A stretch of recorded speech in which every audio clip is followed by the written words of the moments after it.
I didn't argue when they erased my name from my own home.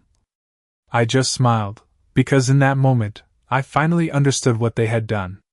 The lawyer's voice was calm, almost rehearsed, as he adjusted his glasses and glanced down at the document in front of him.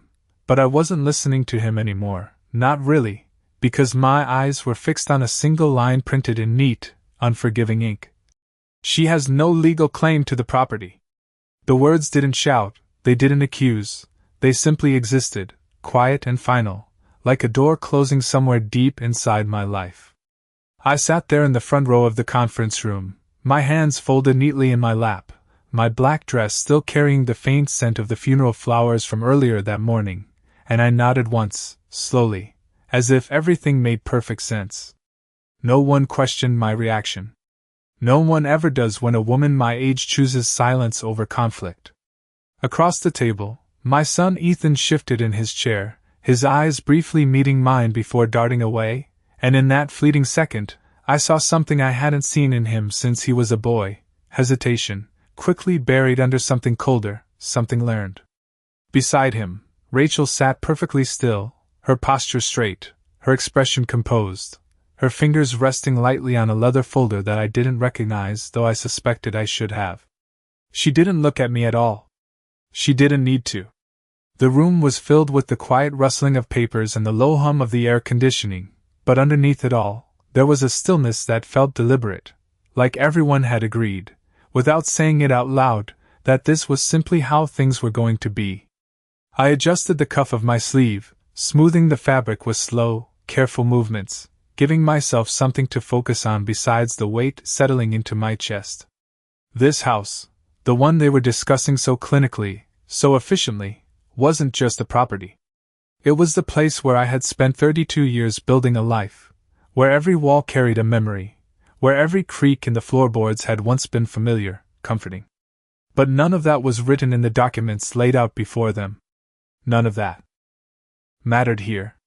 The lawyer continued speaking, outlining timelines, conditions, legal phrasing that turned a lifetime into a series of bullet points, and still, I said nothing. I didn't interrupt. I didn't ask questions. I simply listened, the way I had learned to listen over decades of keeping peace in a family that now sat across from me like strangers conducting a transaction. Ethan cleared his throat at one point, as if he might say something, but the moment passed, and Rachel's hand shifted slightly on the folder, just enough to remind him where he stood. I noticed that. I notice everything now. When the lawyer finally looked up, his gaze settling on me with a practiced softness, he asked if I had any questions, and for a brief moment, the room seemed to hold its breath. I met his eyes, then glanced at Ethan, then at Rachel, and I smiled, a small, polite smile that I had perfected over the years, the kind that reveals nothing and invites no further discussion. No, I said quietly, my voice steady, almost gentle.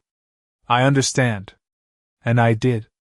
Not just the paperwork, not just the legal maneuvering that had somehow unfolded without my knowledge, but the larger truth that had been forming in silence long before today. They believed they had taken everything from me. The house. The security. The place I thought I still held in my own family. They believed it was already theirs. I folded my hands again and sat back in my chair, letting the conversation move on without me, letting them finalize whatever they thought they had secured. Because what they didn't realize, what none of them realized, was that this wasn't the moment I lost everything. This was the moment I finally saw the truth clearly. And once you see something like that, you don't react. You don't fight in the open. You wait. The ride home felt longer than it should have, even though the distance had not changed in over 30 years, every traffic light lingering just a little too long, every turn feeling unfamiliar, as if the streets themselves were quietly acknowledging that something fundamental had shifted.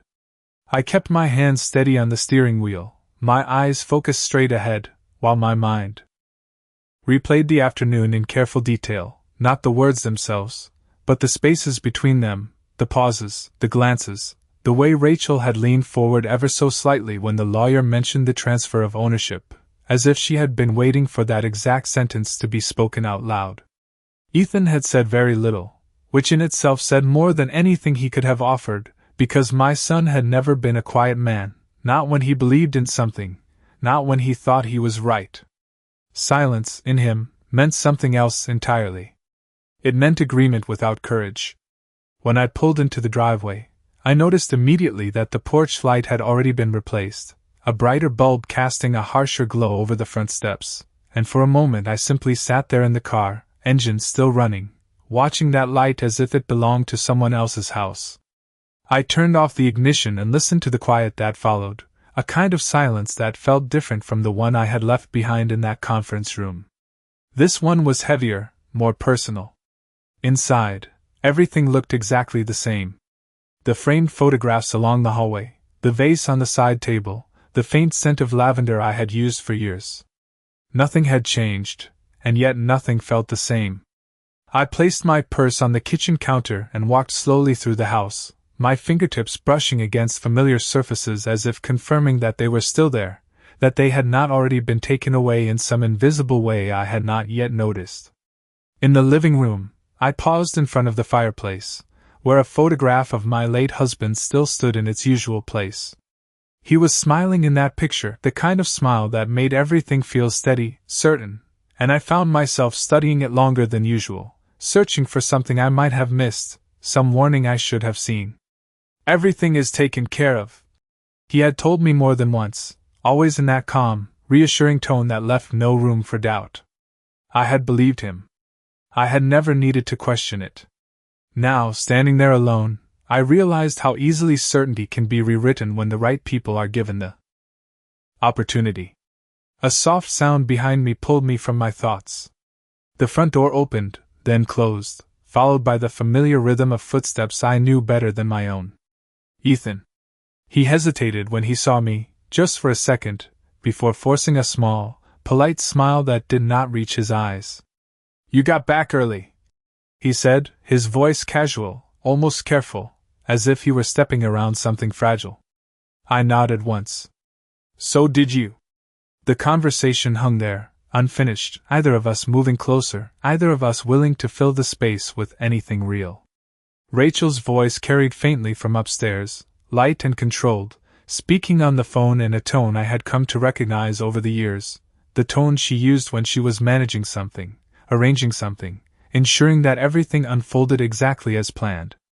Ethan glanced toward the staircase, then back at me, and in that moment I saw it again, that flicker of uncertainty, quickly buried under habit.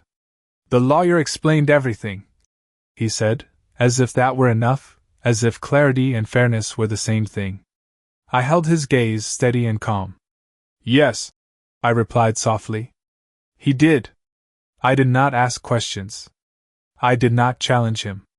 There would be time for that later. For now, I simply turned and walked toward the kitchen, reaching for a glass and filling it with water, the simple act grounding me in a way words could not.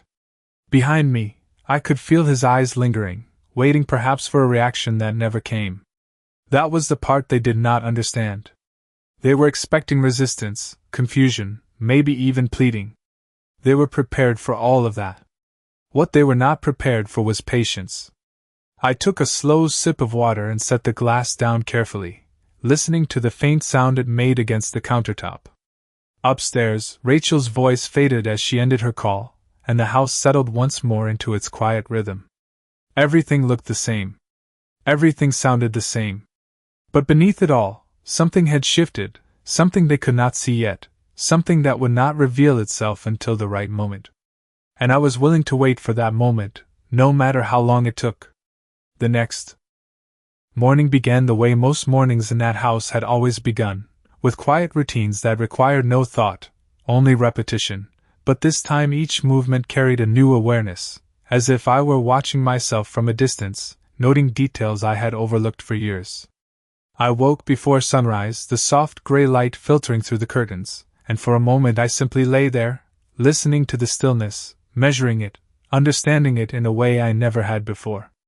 The space beside me remained untouched, exactly as I had left it months ago, and I resisted the urge to smooth the sheets, to preserve the illusion that nothing had changed. Instead, I sat up slowly and placed my feet on the floor, grounding myself in the present, not the past. In the kitchen, I prepared coffee the same way I always did, measuring carefully, pouring water with steady hands, but when I reached for the cabinet above the sink, I noticed something subtle that should not have mattered but did. The arrangement had been altered. The mugs I had kept in the front for years had been pushed aside, replaced by a new set I had never seen before, sleek and modern, the kind Rachel preferred. Mine were still there, just no longer within easy reach. I paused for a second, my hand hovering, then reached past them and took one of my own anyway. It was a small thing, almost insignificant, but it told me more than any document ever could. When Ethan came downstairs, he moved with the same careful restraint as the night before, his presence filling the room without quite settling into it. "Morning," he said, his voice neutral, as if testing whether normal conversation was still possible. I nodded and placed a cup of coffee in front of him before he could ask, a habit formed over decades that I did not bother to break. "Thank you," he replied, sitting down across from me, his eyes briefly scanning the table before settling on the steam rising from the cup. We sat in silence for a while, the kind that used to feel comfortable but now felt measured, each second stretching just enough to make its presence known. "Rachel is meeting with the contractor later," he said eventually, as if offering information, rather than asking permission. I stirred my coffee slowly, watching the surface settle. "For what?" I asked, my tone calm, almost curious. He hesitated, just long enough to confirm what I already suspected. "We are thinking about making some changes. Renovations. The house could use an update." I let the words settle between us before responding. "Of course," I said softly. "It is your house now." The sentence was simple, but I could see the way it landed, the slight tightening in his shoulders, the flicker of something he did not quite know how to name. Upstairs, I heard Rachel moving, her footsteps precise, purposeful, each one echoing faintly through the ceiling as if marking territory. I finished my coffee and stood, rinsing the cup carefully before placing it back where I had found it, not where it used to belong.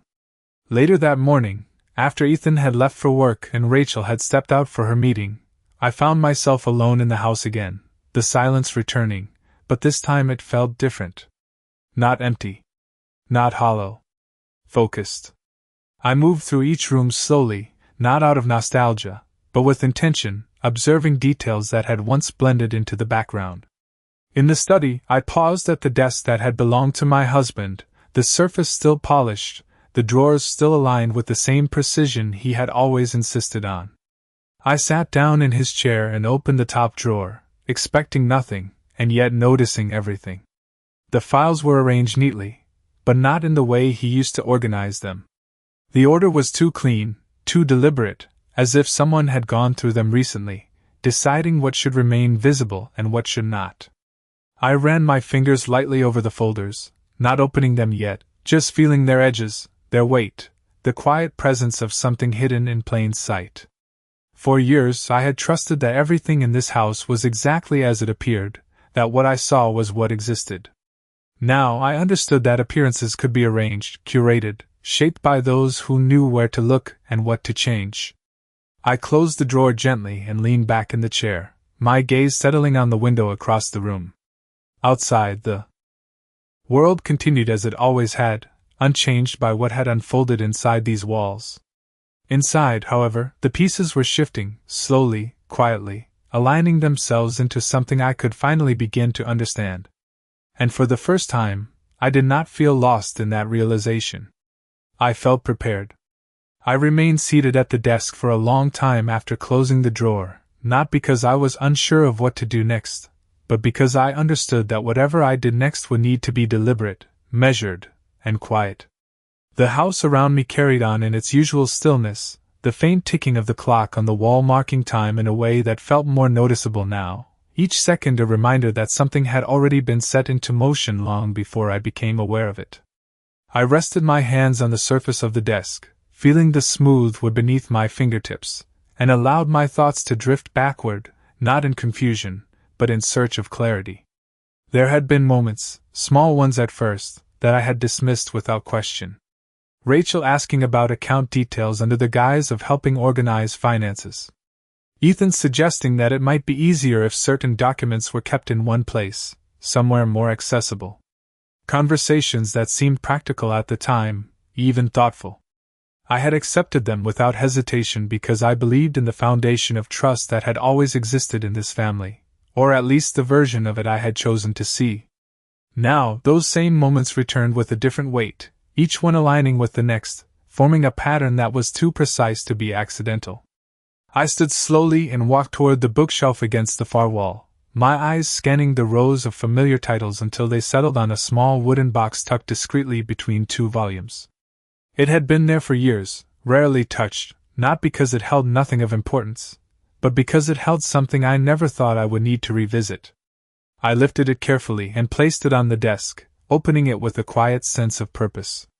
Inside were papers, older ones, documents that had been set aside when newer versions had taken their place, or so I had believed. I began to sort through them one by one, not rushing, not reacting, simply observing. Dates. Signatures. Notations in handwriting I recognized immediately. My husband had always been meticulous, not just in how he managed his affairs, but in how he recorded them. He did not leave things to chance. He did not rely on assumptions. As I compared what lay in front of me with what had been presented the day before, the differences became impossible to ignore. Certain entries had been altered. Certain references removed entirely. Not dramatically, not in a way that would raise immediate suspicion, but just enough to shift meaning, to redirect ownership, to create a version of reality that could be defended if no one looked closely enough. I closed my eyes for a moment, not out of shock, but to steady the realization settling into place. This had not happened overnight. It had been gradual, intentional, and it had been done by someone who understood exactly how to make it appear legitimate. A soft vibration from my phone on the desk broke the silence. I glanced down at the screen. An unknown number. For a moment, I considered letting it ring, but something in the timing felt too precise to ignore. I answered without speaking. "Mrs. Collins," a voice said on the other end, measured and professional, yet carrying a familiarity I could not immediately place. "This is Daniel Brooks." I opened my eyes slowly, my gaze returning to the papers spread before me. The name settled into my memory with quiet recognition. My husband's former attorney. The one he had worked with for years before the recent changes.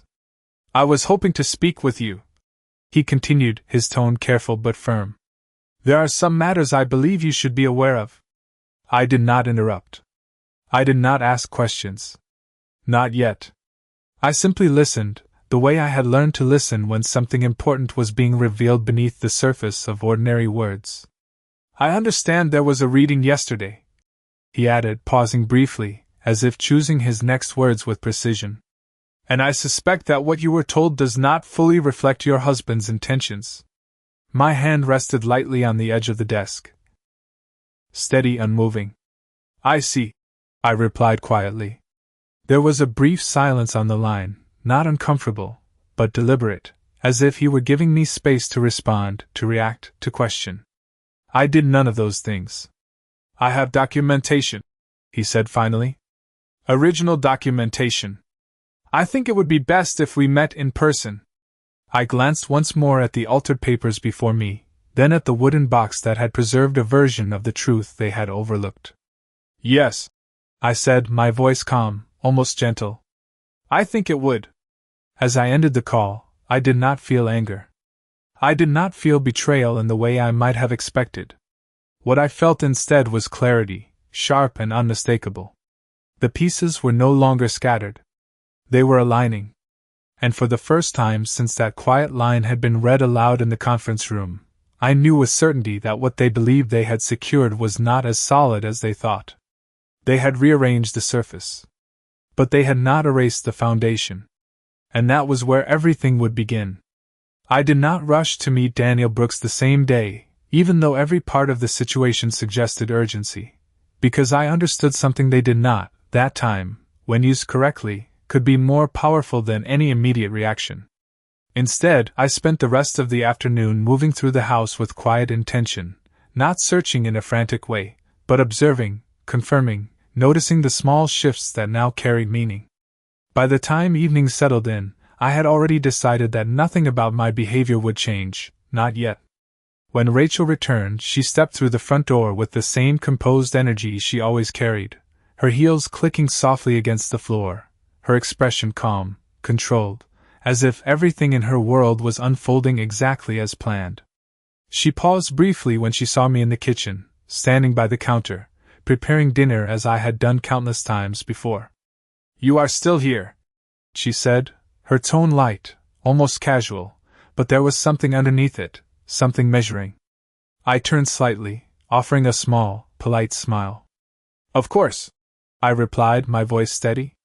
"Where else would I be?" She held my gaze for a moment longer than necessary, as if trying to read something I had no intention of revealing, then nodded and set her bag down carefully, her movements precise. "Ethan will be home soon," she added, already turning toward the staircase. "We have a few things to discuss tonight." I nodded again, as if this were routine, as if nothing had shifted beneath the surface of that sentence. "I will make sure dinner is ready," I said, returning my attention to the stove. The rhythm of cooking grounded me, each motion deliberate, familiar, the quiet repetition allowing my thoughts to settle into place. When Ethan arrived, the atmosphere in the house shifted slightly, the tension becoming more structured, more contained, as if both of them were preparing for a conversation that required careful handling. We sat down at the table together, the same table that had once been the center of family gatherings, now reduced to something more functional, more controlled. Rachel spoke first, her voice calm, almost rehearsed. "We have been reviewing a few timelines," she said, folding her hands neatly in front of her. "Given the changes, it might be best to start thinking about next steps." Ethan glanced at me briefly, then back at his plate, his silence once again saying more than any words could. I took a slow sip of water before responding, allowing the pause to stretch just enough to shift the rhythm of the conversation. "What kind of next steps?" I asked, my tone neutral, open, as if I were simply seeking clarification. Rachel's expression remained composed. "Transition," she said. "It would be easier for everyone if we approached this practically. There are communities designed for comfort, for convenience. Places where you would not have to worry about maintaining a house this size." I set the glass down carefully, the soft sound marking the moment more clearly than any interruption. "I see," I replied quietly. I did not argue. I did not question her intentions. I simply let her words settle, observing the way she leaned slightly forward, the way Ethan remained still, waiting. "It is just something to consider," she added, her tone softening slightly, though the structure of her words remained firm. I nodded once, slowly. "I will think about it," I said. And I would. Not in the way she expected, not within the limits she had already defined, but in a way that allowed me to move forward without revealing what I now understood. After dinner, I cleared the table as I always did, the quiet routine continuing, each action deliberate, measured, while behind me their conversation resumed in low voices, careful and controlled. They believed they were guiding the situation, shaping it, deciding the pace. They believed I was following. That belief was important. It needed to remain intact for just a little longer. Later that night, in the privacy of my room, I sat at the edge of the bed and looked at my phone, the number Daniel Brooks had called from still visible on the screen. I did not hesitate this time. I dialed it, listening to the steady ring, my expression calm, my thoughts clear.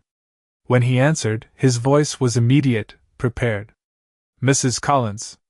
I did not waste words. "Tomorrow morning," I said quietly. 9 o'clock. There was a brief pause, then a simple response. "I will be there." I ended the call and set the phone down beside me, my gaze steady, my breathing even.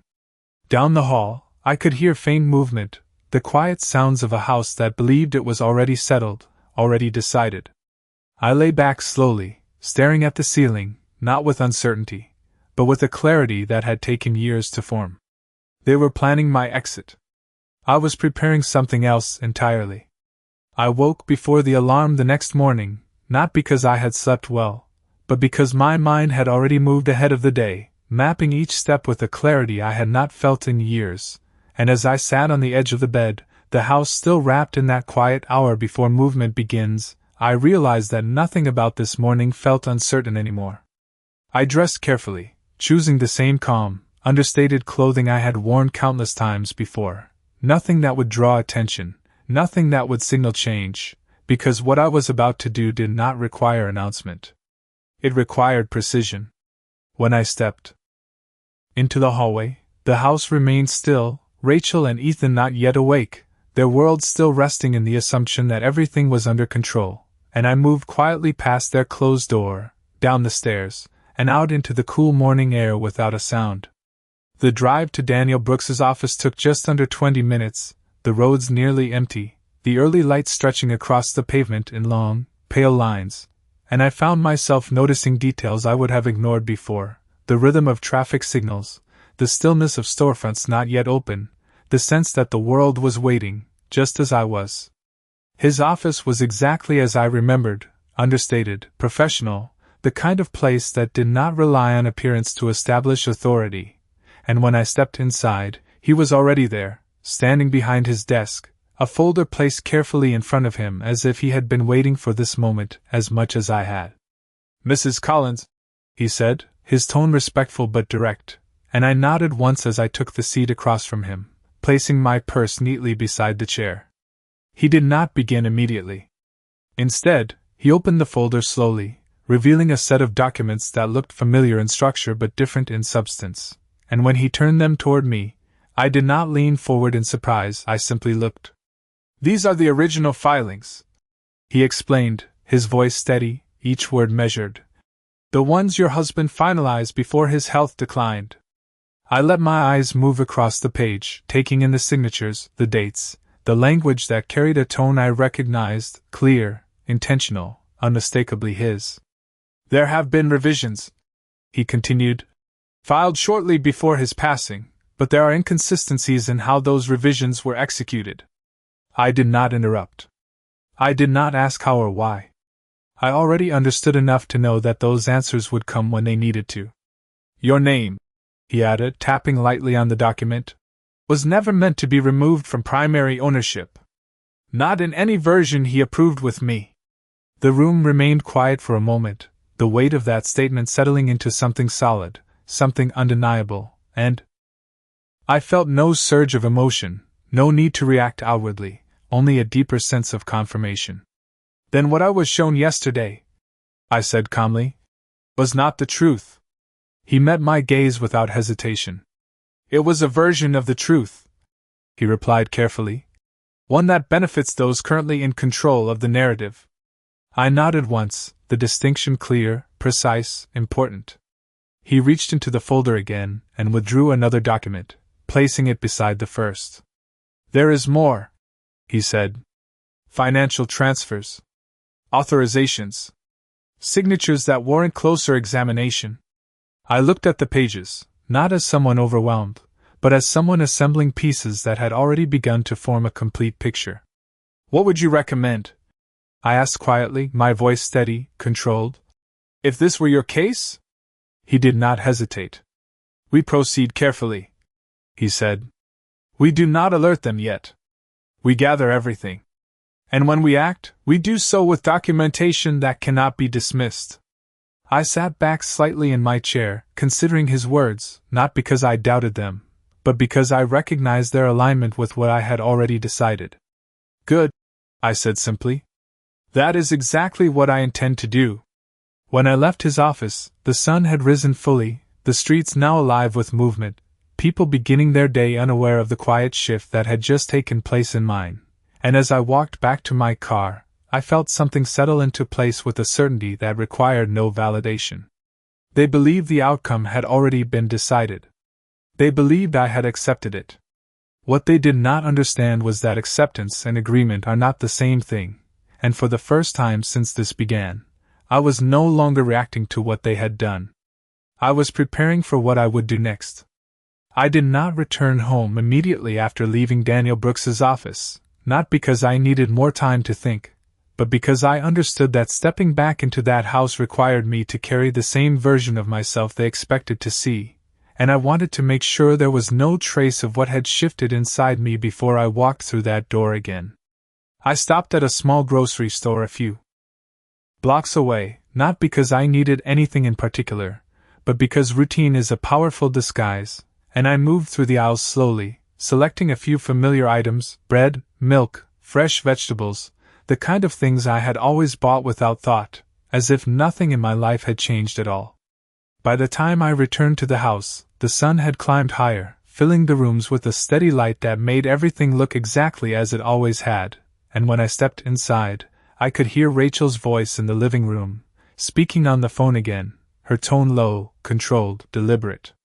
She paused when she saw me, her eyes narrowing just slightly before she ended the call, her expression shifting back into something composed, something practiced. "You went out early," she said, her voice smooth, almost casual, but there was a sharpness underneath it now, something more attentive than before. I set the grocery bag on the counter and began unpacking it without hurry, placing each item in its place as if the act itself mattered more than the conversation. "I needed a few things," I replied quietly. She watched me for a moment, longer than necessary, as if waiting for something to reveal itself, then nodded once, turning away as though satisfied, though I could tell she was not. That was the first difference. She was watching me now. Not openly. Not directly. But carefully. By the time Ethan came home that evening, the atmosphere had shifted again, subtle but unmistakable, like a room where something had been moved just slightly out of alignment. Dinner passed with the same quiet structure as before, polite exchanges, controlled tones, nothing that could be pointed to as conflict, yet everything carried a new weight. Rachel spoke about schedules, about contractors, about timelines, each word placed with intention, each sentence reinforcing the narrative they had already begun to build. Ethan nodded, added small comments, avoided my eyes. I listened, responded when necessary, offered no resistance, no questions that would interrupt their flow, and I could feel their confidence settling deeper with every moment that passed. That was important. They needed to believe that nothing had changed. After dinner, Rachel brought out a folder, placing it on the table with a deliberate motion that suggested this had been planned, not casually introduced. "We thought it might help to start organizing things," she said, opening it and sliding a few papers in my direction. "Options. Timelines. Just to make the transition easier." I glanced down at the documents, not reading them immediately, just acknowledging their presence, their purpose. "You have put a lot of thought into this," I said calmly. She smiled, a small, controlled expression that did not quite reach her eyes. "We want what is best for everyone," she replied. Ethan remained quiet beside her, his hands resting on the table, his posture still, as if he were waiting for something to happen, something he could not quite name. I lifted one of the papers, scanning it briefly, noting the details without reacting to them, the suggested dates, the structured plan, the assumption that my role in this process had already been defined. I set it back down carefully. "I appreciate the effort," I said, my voice even, measured. "I will need some time to go through everything properly." Rachel nodded immediately, as if she had expected that answer, as if it confirmed something she had already decided. "Of course," she said. "Take your time." The conversation moved on after that, lighter topics, surface-level exchanges, the kind that fill space without adding anything of substance, and I allowed it to continue without interruption, maintaining the rhythm they were comfortable with. Later that night, as I sat alone in my room, the house quiet once again, I thought about the way Rachel had watched me that afternoon, the way she had adjusted her tone, her approach, just slightly, enough to suggest that she sensed something, even if she did not yet understand what it was. That meant time was becoming a factor. Not a limitation, but a variable that needed to be managed. I reached for my phone and reviewed the notes I had made earlier, the details Daniel had provided, the steps we had outlined, each one precise, each one requiring patience. They believed they were guiding the process. They believed they were in control of the timing, the outcome, the narrative. I set the phone down and leaned back, my gaze steady, my thoughts clear. They could keep that belief for a little while longer. It would make what came next much easier. I began to move more carefully after that night, not slower, but with a sharper awareness of every detail, every glance, every small shift in tone that might reveal what they were beginning to suspect or what they still believed to be hidden, and over the next few days, I allowed my routine to remain exactly the same while everything underneath it changed with quiet precision. Each morning, I woke at the same time, prepared coffee the same way, moved through the house with the same steady rhythm they had come to expect, and each evening, I sat at the same table, listened to the same controlled conversations, and responded with the same calm restraint that had now become my greatest advantage. Rachel, however, had started to adjust. It was subtle at first, a slight hesitation before speaking, a longer glance in my direction when she thought I was not paying attention, but the pattern became clearer with each passing day. She was watching more closely now, measuring my reactions, recalculating something she could not quite define. Ethan remained largely unchanged, still quiet, still avoiding anything that might disrupt the balance Rachel maintained, but even in his silence, I could sense a growing tension, as if part of him was aware that something had shifted but lacked the clarity to understand what it was. I gave them nothing. No resistance. No confrontation. Only patience. In the afternoons, when the house was empty, I returned to the study, not with urgency, but with intention, reviewing the documents Daniel had helped me identify, comparing them to what I had quietly gathered from the desk and the files they believed had been reorganized beyond question. I did not remove anything. I did not disturb the order they had created. I simply observed, recorded, and memorized, building a complete picture piece by piece until there were no gaps left to question. One afternoon, while I was standing by the window in the study, reviewing a set of notes I had written earlier, I heard the front door open unexpectedly, followed by Rachel's footsteps moving quickly through the hallway. She had returned earlier than usual. I set the papers down calmly and turned just as she appeared in the doorway, her expression composed but her eyes sharper than before.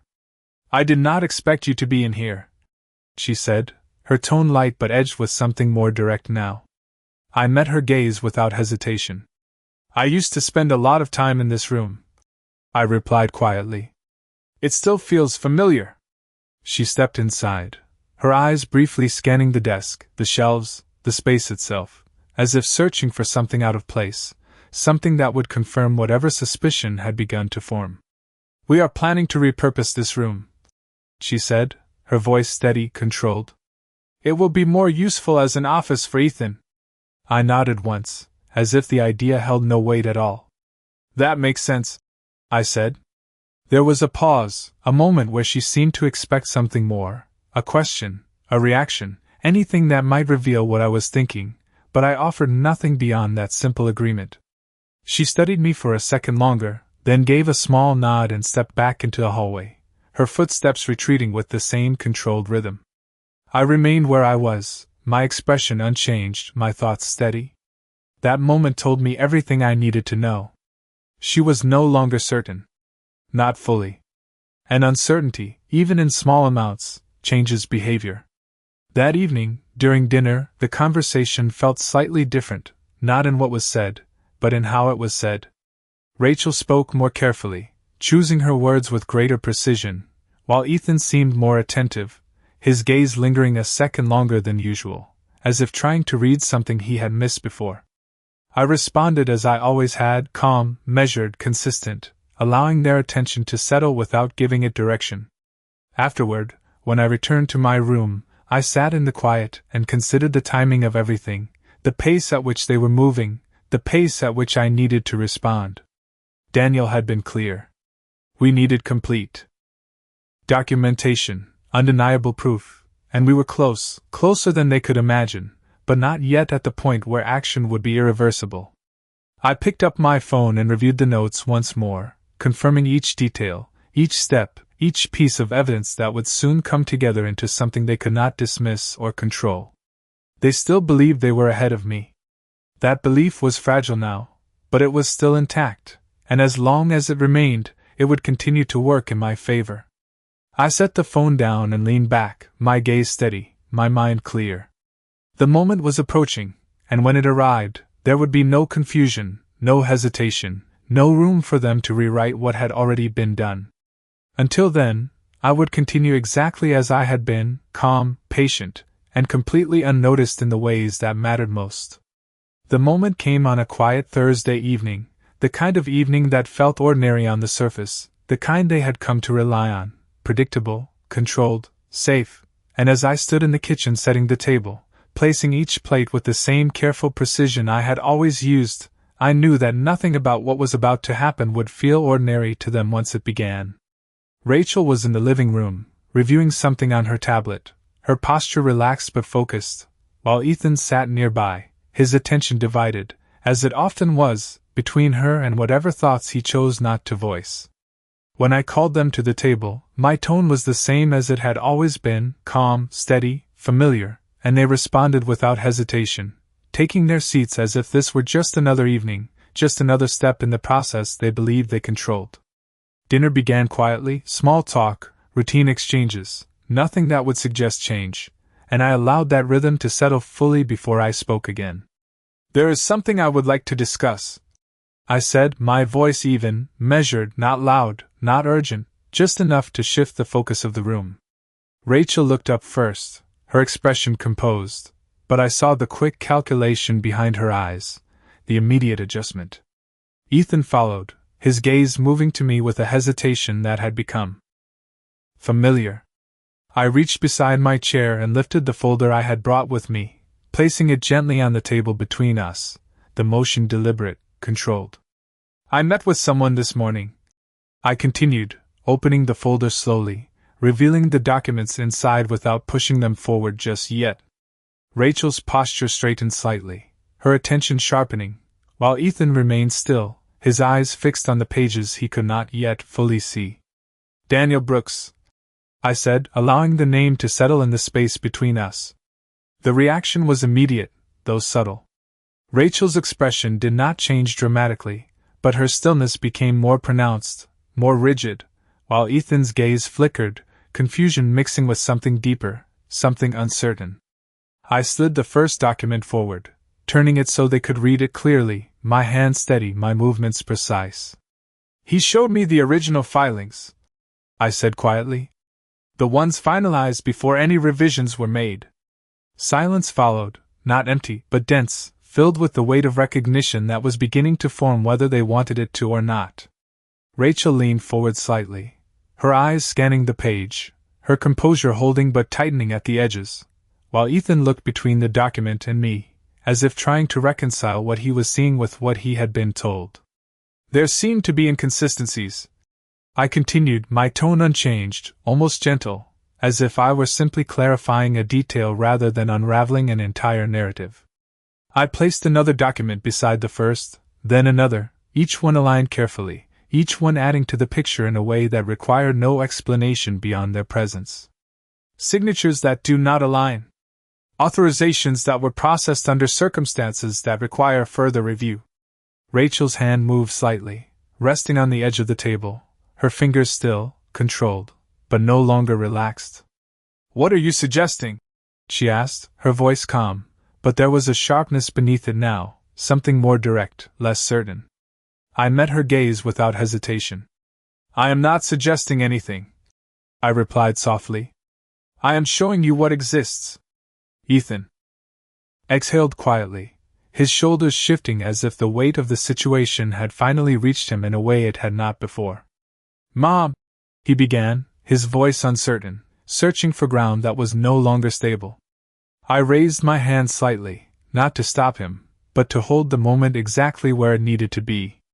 "This will be reviewed properly," I said, my tone steady, final in a way that required no emphasis. "With full documentation. With legal oversight." Rachel's eyes remained on me, her composure still intact, but the certainty that had once defined her presence was no longer complete. It had cracked, not visibly, not dramatically, but enough.